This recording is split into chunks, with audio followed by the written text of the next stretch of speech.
accounts recording all economic transactions.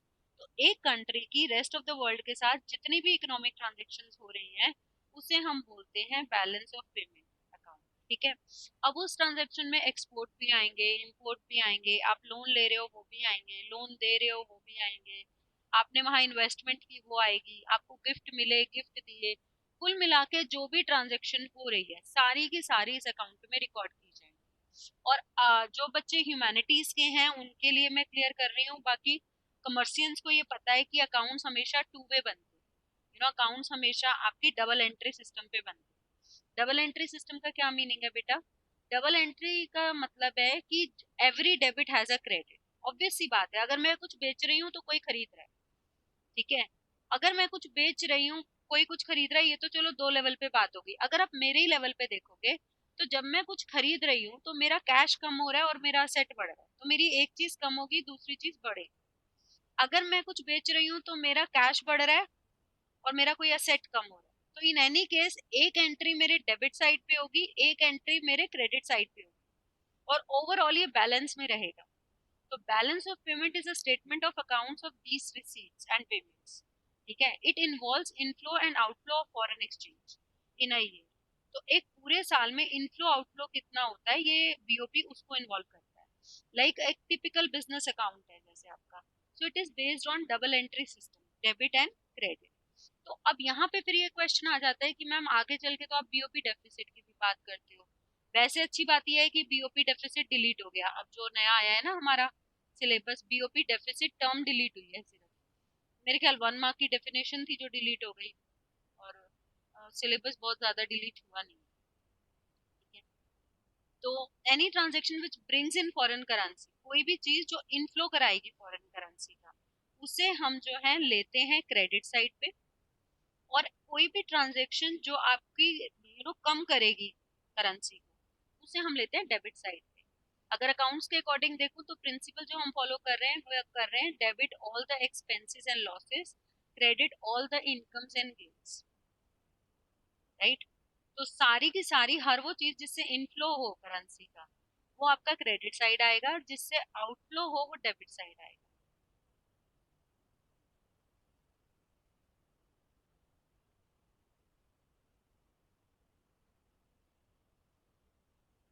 Relevance of BOP account. BOP account सारे international economic transactions record कर रहा है between residents and foreign residents.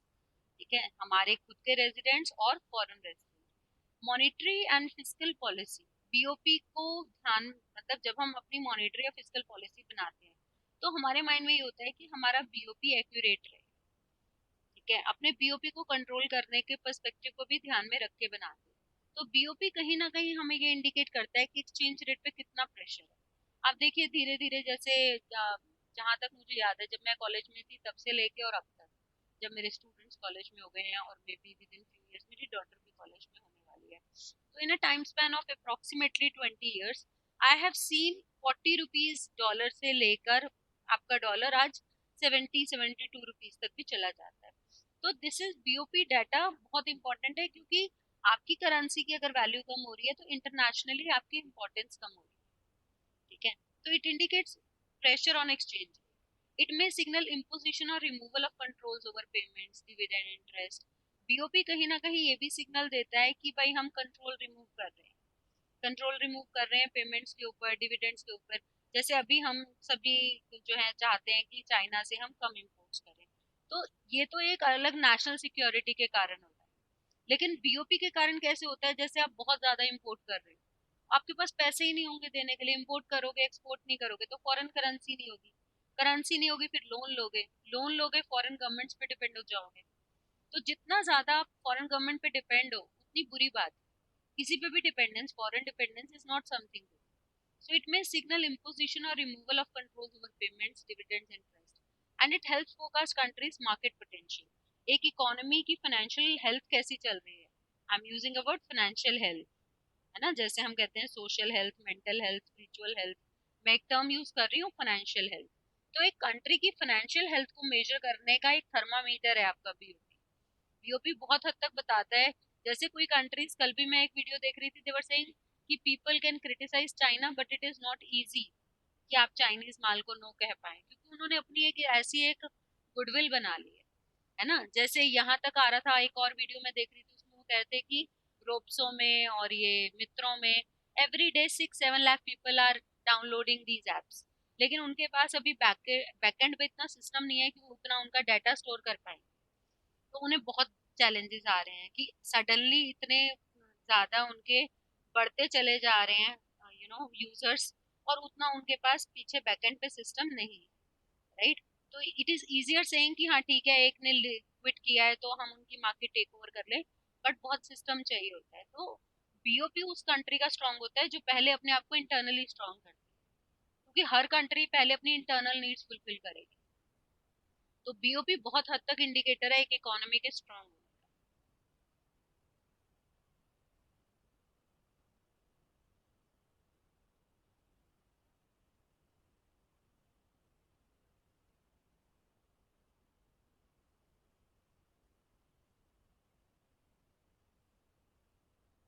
See,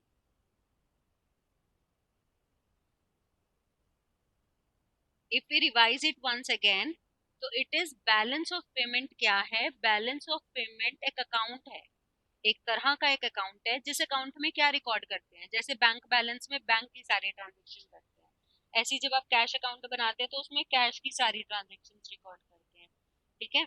तो similarly आप BOP में क्या रिकॉर्ड करते हो? आप बीओपी में रिकॉर्ड करते हो वो सारी ट्रांजेक्शन जो आपकी कंट्री और रेस्ट ऑफ द वर्ल्ड के बीच में हुई। अब आपकी कंट्री और रेस्ट ऑफ द वर्ल्ड के बीच में कैसी ट्रांजेक्शन हो सकती है? एक्सपोर्ट इंपोर्ट हो सकता है, गिफ्ट हो सकते हैं, डोनेशंस हो सकती हैं, ग्रांट्स हो सकते हैं, इन्वेस्टमेंट आपकी कंट्री के लोगों ने बाहर की हो या फॉरेनर्स ने आपकी कंट्री में की हो, या आपने जो है लोन दिया हो किसी कंट्री को या किसी कंट्री से लोन लिया हो। तो किसी भी तरह की ट्रांजेक्शन जो आपकी और आपकी कंट्री के बीच में, रेस्ट ऑफ द वर्ल्ड के बीच में हुई है, वो सारी ट्रांजेक्शन इस अकाउंट में रिकॉर्ड होगी। इस अकाउंट के फीचर्स क्या हैं कि पहले तो ये डबल एंट्री सिस्टम पे बनेगा। डबल एंट्री सिस्टम का मैंने आपको मीनिंग क्लियर किया कि हर डेबिट का एक क्रेडिट होगा। There will be inflow and out. तो सारा जो इनफ्लो है जिसके कारण करेंसी आपकी इकोनॉमी में आ रही है वो सब क्रेडिट साइड पे जाएगा, वो आपकी इनकम है। हर वो ट्रांजैक्शन जिसके कारण आपकी फॉरेन करेंसी जा रही है, बाहर जा रही है, आउटफ्लो हो रही है, वो आपका डेबिट साइड आएगा। आगे चल के ये एक इंपॉर्टेंट क्वेश्चन आएगा कि which of the following items are recorded on debit और क्रेडिट साइड, ठीक है।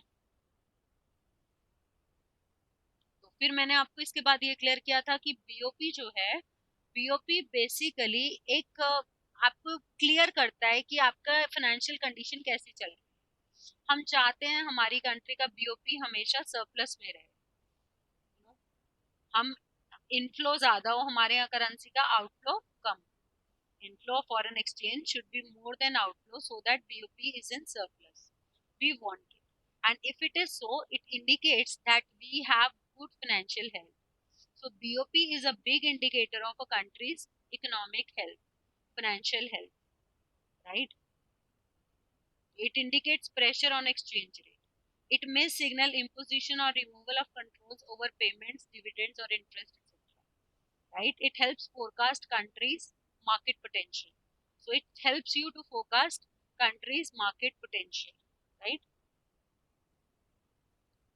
BOP balance of payment issues such as trade deficit है या आपकी फॉरेन इंडेटेडनेस है, ये बड़े कंट्रोवर्शियल इश्यूज, ठीक है। बीओपी अकाउंट आपको कहीं ना कहीं ये बताते हैं हमारी इकोनॉमी की परफॉर्मेंस कैसे चल रही है। यानी अगर हमें कोई पूछे हम बीओपी क्यों स्टडी कर रहे हैं तो उसके पीछे लॉजिक है, ये हमें इवैल्यूएट करने में हेल्प करते हैं कि गवर्नमेंट की पॉलिसीज अच्छी हैं, खराब हैं, या उसमें चेंजेस चाहिए, क्या चाहिए, ठीक है। Features of BOP, second double entry system पे चल रहा है, every debit has a credit इस सिस्टम पे चल रहा है। क्रेडिट एंट्री, इसको प्लीज अपनी नोटबुक में नोट डाउन कर लो, ये बहुत इंपॉर्टेंट है।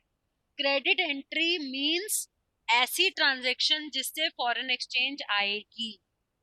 डेबिट आइटम मींस ऐसी ट्रांजैक्शन जिससे आपकी फॉरेन करेंसी जाएगी। आउटफ्लो होगा जिसके कारण वो डेबिट साइड आएगा, इनफ्लो होगा जिसके कारण वो क्रेडिट साइड आएगा। Please make a note of.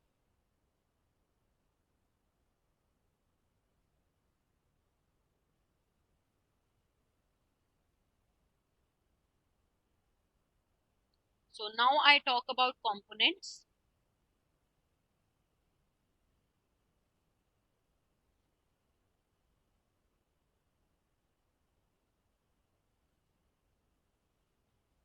Components of BOP. BOP के कंपोनेंट्स को बेटा मैं दो कैटेगरीज में करती हूँ, current and capital. Actually official reserves और एरर्स एंड ओमिशंस को हम लोग कैपिटल में ही ले लेते हैं, ठीक है। तो दिखने में लगते हैं चार, बट एक्चुअली जो हम बनाते हैं, हम कंपोनेंट्स ऐसे बनाते हैं। If I share another thing with you,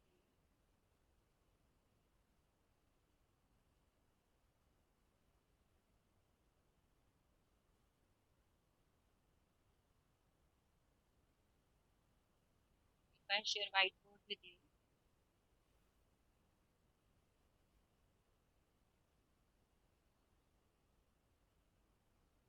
I can say components of BOP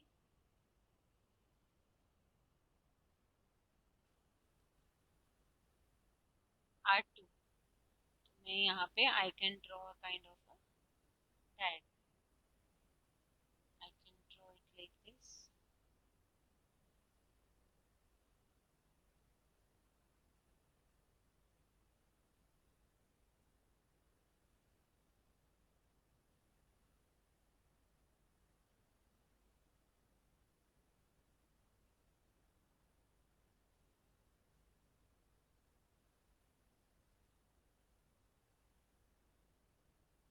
I can do the bifurcations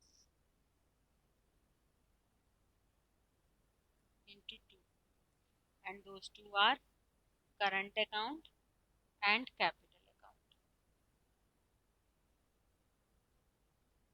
Under current account, there are three items. What are these? These are export and import of goods. Right? Here it is loans and advances. Then export and import of services. And here it is investment from, and this here it comes unilateral transfers.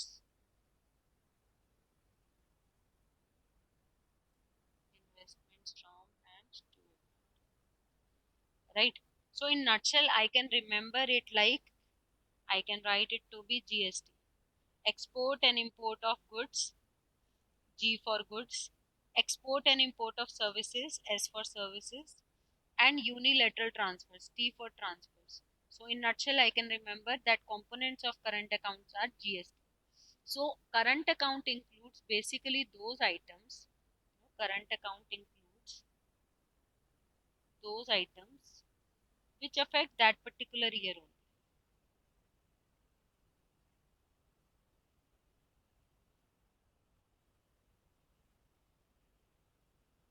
right? That particular year only.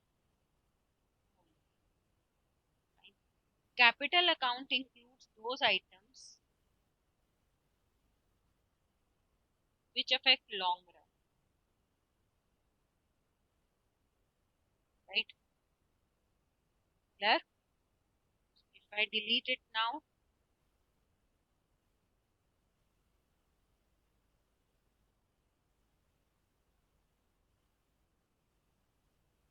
current account includes export and import of goods.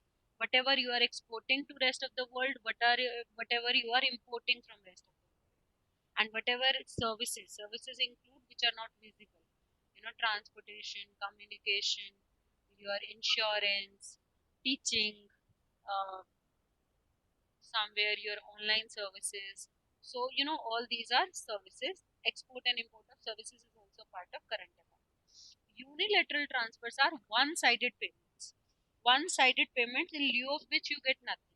इसके बदले में आपको कुछ नहीं मिलता। जैसे कहीं किसी कंट्री में, जैसे कोविड अगर एक देश में आया होता ना तो प्रॉब्लम नहीं होती, सारे बाकी सारी कंट्रीज हेल्प करती, WHO हेल्प करता और उस कंट्री को हम ओवरकम करा देते।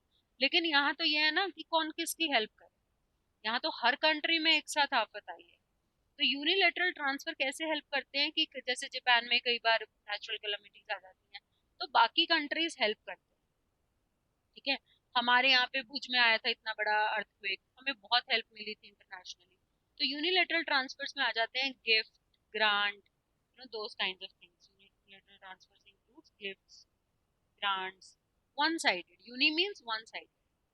ठीक है, कैपिटल अकाउंट में भी हैव लोन्स एंड एडवांसेस, आप लोन दे रहे हो, लोन ले रहे हो, तो हम उसे बोलते हैं लोन्स एंड एडवांसेस। ठीक है, अब लोन दिया तो आपके हाथ से पैसे बाहर जाएंगे। ठीक है, आप जब लोन दे रहे हैं तो आपके हाथ से मनी जाएगी, जाएगी तो वो क्रेडिट साइड, डेबिट साइड आएगी। और आप लोन ले रहे हो तो हालांकि आपकी लाइबिलिटी बढ़ रही है, कोई अच्छी चीज नहीं है लोन लेना, लेकिन वो आपका क्रेडिट साइड पे आएगा क्योंकि इनफ्लो होगा। हमें किस क्राइटेरिया से देखना है, इनफ्लो और आउटफ्लो। ठीक है, अब आप इन्वेस्टमेंट कर रहे हो अब्रॉड में, तो आपकी करेंसी बाहर जा रही है तो वो आएगी आपकी डेबिट साइड। और फॉरेनर्स आपके यहाँ इन्वेस्ट कर रहे हैं, जैसे अभी गूगल ने प्रॉमिस किया है to invest 80,000 crore rupees in India, right? तो इन्वेस्टमेंट आ रही है हमारे पास गूगल से 80,000 करोड़ की, so it will be our investment from है, तो it will be on debit side, it will be on credit side. ठीक है, और इसमें तीसरी आइटम जो आपकी आती है that is changes in official reserve. इसको अगर मुझे शॉर्ट में लर्न करना है तो I will say LIC, here it was GST, here it will be LIC, L for loans, I for investment, C for changes in official reserves,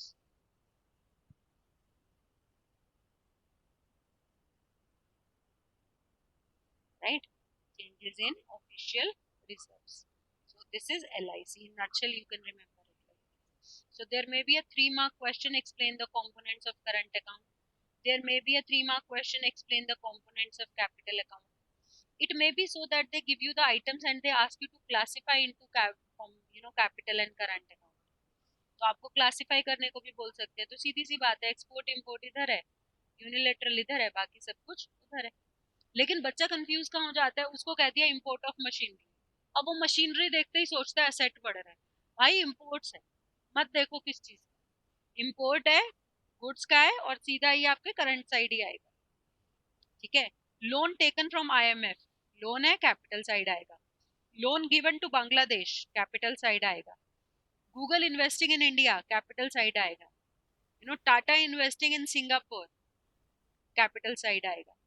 official reserve में देखो changes क्या है, अब आप इस बात को ध्यान से समझो। आपके ऑफिशियल रिजर्व में कैसे चेंज होता है, मान लो इन पांचों आइटम का सम टोटल नेगेटिव आया, तो हमें अपने रिजर्व में से पेमेंट करनी पड़ेगी ना। आपने इतना इंपोर्ट कर लिया, इतना ज्यादा खर्चा कर दिया, पैसे नहीं है देने के लिए, तो जो पहले से रिजर्व पड़े हैं उसमें से देने पड़ेंगे। तो चेंजेस इन ऑफिशियल रिजर्व क्या है कि अगर इन सबका सम टोटल प्लस में आया तो ऑफिशियल रिजर्व बढ़ जाएंगे, और अगर इन सबका सम टोटल माइनस में आया तो आपको अपनी पॉकेट से पे करना पड़ेगा, ऑफिशियल रिजर्व कम हो जाएंगे। तो ऑफिशियल रिजर्व क्या है, जो हमने मनी एंड बैंकिंग में पढ़े थे, मनी एंड बैंकिंग जिन्होंने मेरे साथ नहीं किया वो ध्यान दें। ऑफिशियल रिजर्व मींस आपका सेंट्रल बैंक का एक फंक्शन था, कस्टोडियन ऑफ फॉरेन रिजर्व। हमारे पास जितनी भी फॉरेन करेंसी के रिजर्व्स हैं वो सारे किसकी कस्टडी में रहते हैं, RBI के। RBI is the custodian of foreign currency reserves, इसीलिए इसका नाम पड़ा है रिजर्व बैंक ऑफ इंडिया। सारे रिजर्व्स इसके पास रहते हैं, गोल्ड के, फॉरेन करेंसी के, आपके कमर्शियल बैंक्स के। ठीक है, तो custodian of foreign currency reserves, तो वो फॉरेन करेंसी रिजर्व यूज किए जाते हैं इमरजेंसी सिचुएशन में। अगर मान लो हमने इंपोर्ट किया 10,000 करोड़ का और एक्सपोर्ट खाली हुआ आपका 9,000 करोड़ का, या ओवरऑल इनफ्लो हुआ इन 9,000 का, आउटफ्लो चाहिए 10,000 का, तो 1,000 RBI के रिजर्व में से यूज किया जाएगा, तो हमारा रिजर्व 10,000 करोड़ लेस हो जाएगा। और यही अगर वाइस वर्सा होता तो हमारा रिजर्व जो है वो 10,000 करोड़ प्लस हो जाता, 1,000 करोड़ प्लस हो जाता। Clear to everyone?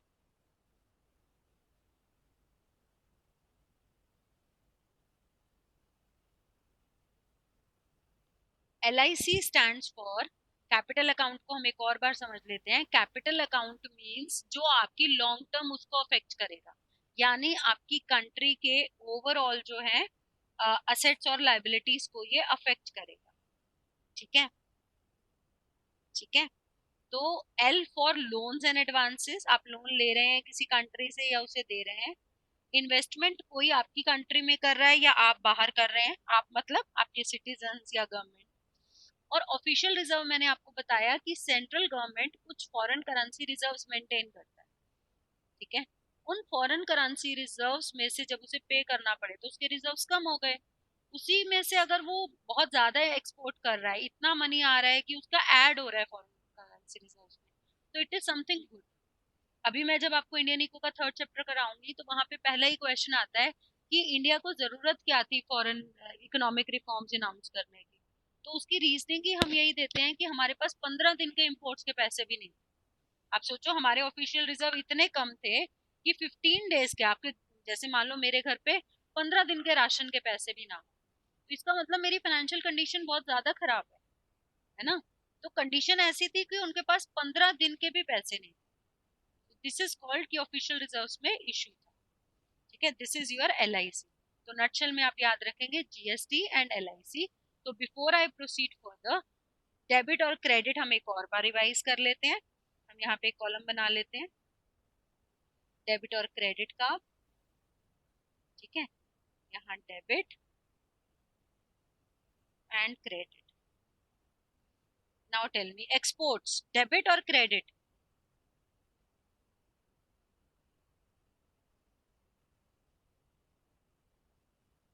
Exports, you can speak. Exports debit और credit.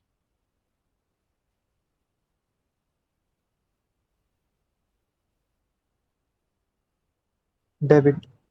Debit. Why? I am saying something which will bring in foreign exchange. Exports will bring it in or out. Will it lead to inflow or outflow?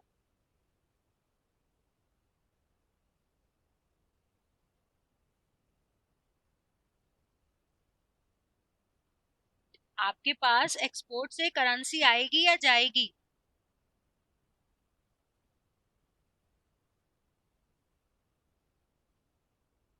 बोल नहीं रहे आप कुछ। आप export करोगे तो currency आएगी या जाएगी? एक्सपोर्ट करोगे यार, जाएगी कैसे? मैंने माल चाइना को बेचा, US को बेचा, तो जाएगी या आएगी? आएगी, इनफ्लो होगा। जब भी इनफ्लो होगा it will be on credit side. तो आप इंपोर्ट आपके आएंगे डेबिट साइड पे, क्योंकि उससे आपको पैसा बाहर पे करना है, और एक्सपोर्ट से आपके पास पैसा आ रहा है। एक्सपोर्ट आएंगे क्रेडिट साइड पे, please keep noting down. Then tell me gift received, unilateral receipts. Receipts कहाँ आएंगी, डेबिट साइड या क्रेडिट साइड? रिसीट्स। आपको गिफ्ट मिले, ग्रांट मिले, कुछ भी मिला, अभी वीर, बी कॉशियस। मैं फिर से रिपीट कर रही हूँ, इनफ्लो क्रेडिट पे आएगा। जिस वजह से आपके पास कोई चीज आ रही है, आप रिसीव कर रहे हैं, वो क्रेडिट पे आएगी। एक तो आप जिन्होंने भी अकाउंट्स पढ़ा है ना, वो बड़े कंफ्यूज है। यहाँ पे ये रूल नहीं है debit what comes in, credit what goes out. यहाँ पे रूल ये है, debit all the incomes, debit all the losses and expenses, credit all the incomes and gains. और सिंपल सा रूल ये है कि इनफ्लो को हमें क्रेडिट करना है, आउटफ्लो को डेबिट करना है, एज सिंपल एज दैट। अब उस बेसिस पे बताओ, अगर आपको कहीं से गिफ्ट मिले, आपको कहीं से ग्रांट मिले, तो डेबिट में आएंगे या क्रेडिट में?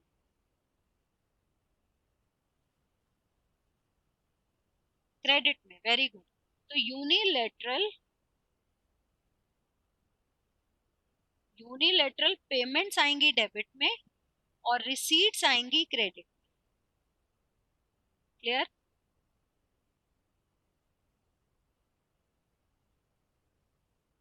क्लियर बेटा? क्या? Loans received, you have received loan from IMF, debit और credit? Credit, because you will get currency. Okay, तो loans given will be on debit. Loans, I'm taking two categories. Loans given on debit side and loans taken on credit side. Okay, now this board is getting too much occupied. So should I erase some part? I'm erasing all this.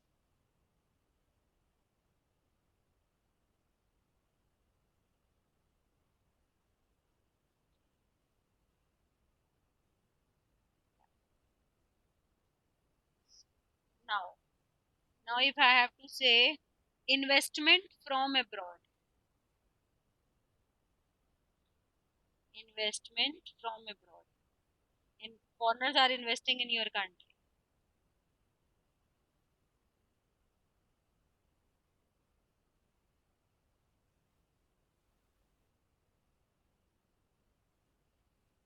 I'm clearing all annotations and let us restart. Okay,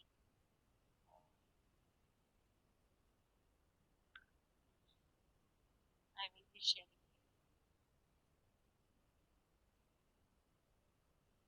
Is it clear? We discussed the meaning. Now we are coming to,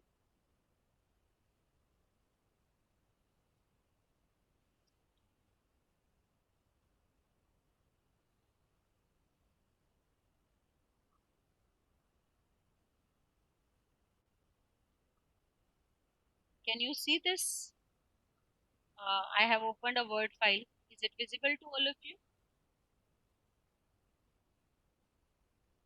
Is my Word file visible to you?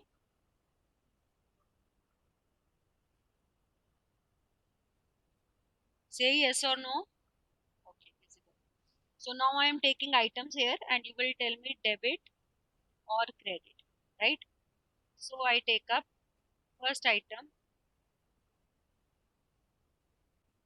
to be export of goods. Tell me, debit side or credit side?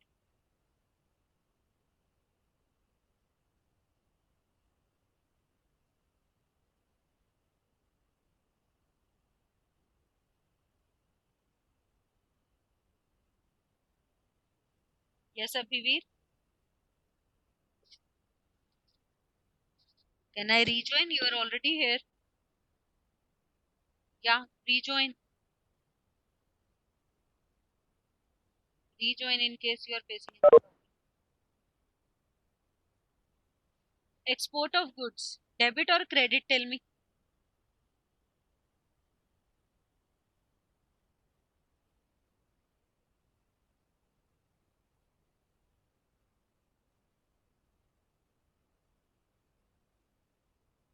Be fast. Debit or credit?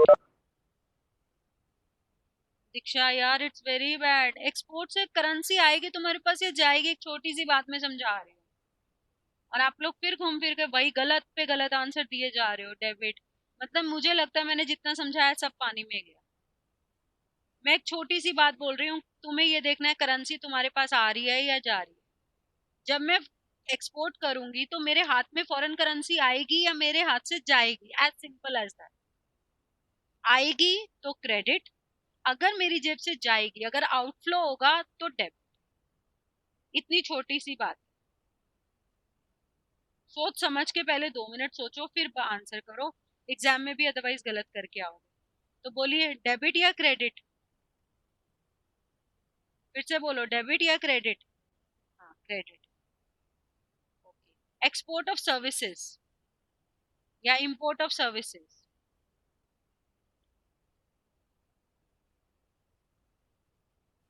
Debit या credit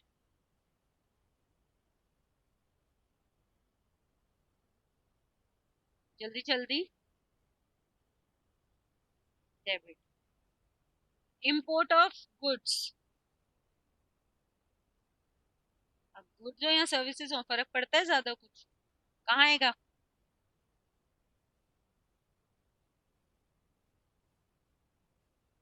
वाह दीवा सारे पढ़ाई पे पानी कैसे फेरते हैं ना बहुत बढ़िया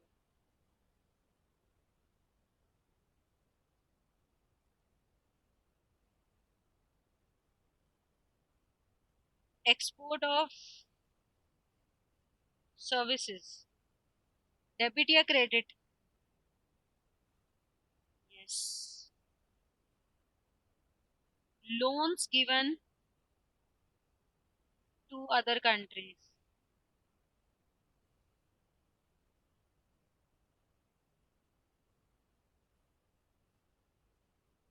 डेबिट और क्रेडिट, आप दे रहे हैं तो करेंसी बाहर जा रही है, बाहर जा रही है, आपका लॉस हो, ठीक है। लोन टेकन फ्रॉम आईएमएफ, आपने लोन लिया, डेबिट या क्रेडिट?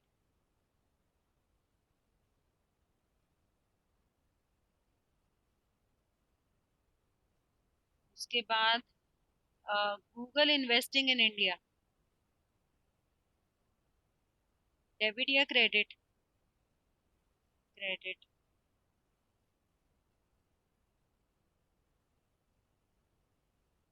ओके। उसके बाद आपका Tata investing in Bangladesh, debit और credit? Debit, very good. Increase in official reserve आपके बढ़ गए, डेबिट या credit? Credit. Decrease in official reserves, debit या क्रेडिट? डेबिट। दीवा, आप आंसर नहीं कर रहे हो अब। एक डांट का मतलब ये नहीं होता कि आंसर करना बंद कर दो। एक तो है ना, ईगो बिल्कुल नहीं होनी चाहिए मेरे को। मैम मुझे कंफ्यूजन हो रही है इसलिए नहीं कर रही हूँ। ओके। ऐसा ही नहीं मैम, जब एक्सपोर्ट करेंगे तो हमारे पास करेंसी आएगी, करेंसी हमारा एसेट है, एसेट पड़ता है तो डेबिट होना चाहिए ना। ये अकाउंट्स मत लगाओ ना यहाँ पे, मैं कह रही हूँ ना, अकाउंट्स को बिल्कुल साइड कर दो, अकाउंट्स को डिलीट करके ये टॉपिक समझो। क्योंकि टू बी ऑनेस्ट मुझे अकाउंट्स नहीं आता उतना। अगर मुझे अकाउंट्स आता तो मैं इसको कोरिलेट कर देती तुम्हारे अकाउंट्स के साथ कि ये क्या चक्कर है। मुझे एक छोटी सी बात पता है, मुझे इतना लंबा चौड़ा अकाउंट सीखना ही नहीं है। वैसे भी इकोनॉमिक्स ह्यूमैनिटीज वालों के पास भी है, तो हम उनके साथ कोई इनजस्टिफिकेशन नहीं कर सकते। सीधी सी बात है, इनफ्लो हो रहा है या आउटफ्लो हो रहा है, मुझे दूसरी बात नहीं सोचनी। इनफ्लो हो रहा है जिससे करेंसी का क्रेडिट, हर वो चीज जिससे आउटफ्लो हो रहा है, मेरी करेंसी देश के बाहर जा रही है, वो डेबिट। इतनी छोटी सी बात मुझे ध्यान रखनी है, मुझे कोई अकाउंट्स के प्रिंसिपल नहीं लगा। इतनी छोटी सी बात क्लियर होती है या नहीं होती है?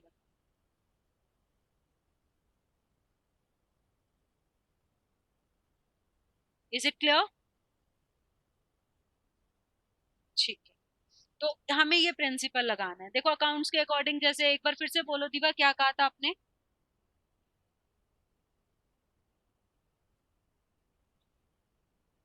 मैम जब एसेट बढ़ता है तो डेबिट होता है।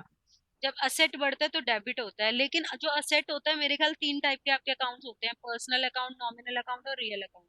और जहां तक मेरी अकाउंट्स की नॉलेज है, आपका ये अकाउंट असेट वाला रियल अकाउंट होता है। सही बोल रही हूँ, गलत बोल रही हूँ?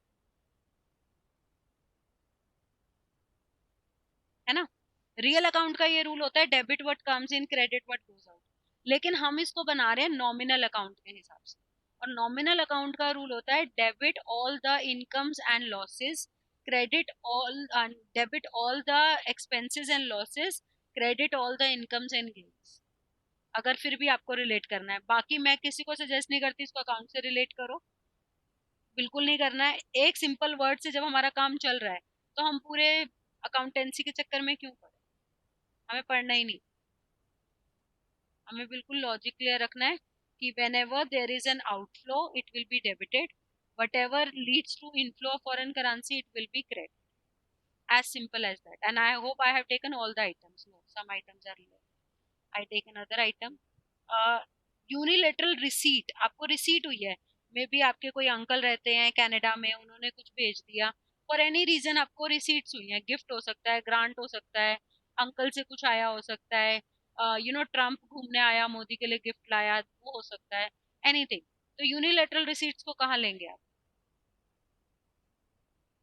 यस, क्रेडिट, इनफ्लो होगा, ठीक है। और यूनिलेटरल पेमेंट हो तो, अभी से वाइस वर्सा ले लूं, तो कहाँ आएगा? Then it will be debit. तो ये आप समझो इस चैप्टर का सबसे इंपॉर्टेंट क्वेश्चन है। आपको आइटम्स दे देंगे, कहेंगे where will it be recorded. एक बात और ध्यान करना, मान लो मैंने आपको आइटम दे दी एक्सपोर्ट्स, ठीक है, एक्सपोर्ट ऑफ गुड्स, और मैंने कहा tell me where will it be recorded. आप लिख के आते हो current account and there are no reasons, no marks. खाली करंट अकाउंट लिखते हो, रीजनिंग देते हो, you will get only half mark, क्योंकि आप खाली एक बात बता रहे हो। मुझे आप दो बातें बताओ, पहला कि ये करंट में जाएगा या कैपिटल में, दूसरा ये डेबिट साइड जाएगा या क्रेडिट साइड। तो इसका जो प्रॉपर आंसर होगा that will be your credit side of current account, because whenever I conduct test मुझे यही प्रॉब्लम आती है, बच्चे को लगता है मेरे को सारा आता था गवर्नमेंट बजट, लेकिन उसके मार्क्स नहीं आते क्योंकि इको लिखनी नहीं आती आपको, बड़ा स्पेसिफिक आंसर चाहिए। ये जो अभी आज भी मेरी एक स्टूडेंट है राइनी, शी एक्सपेक्टेड 98 लेकिन उसके 88 आए हैं, लिखने में कुछ गड़बड़ की होगी लास्ट मोमेंट पे, या फिर हो सकता है कुछ रिवैल्यूएशन के लिए भी उसने दिया है, हो भी सकता है कि कुछ ऐसा हो, क्योंकि मेरे टेस्ट में भी उसका स्कोर बहुत अच्छा आता था, ठीक है। तो थिंग्स डू हैपन, इसलिए इसको थोड़े ध्यान से कीजिए। Credit side of current account by, because credit side of current account because, बोलिए, it will lead to inflow. तो बाहर ये की पेमेंट हमारे इसमें क्रेडिट होगी। हाँ, इनफ्लो कर रहा है तो ये तो रीजनिंग हो गई क्रेडिट की, and it does not affect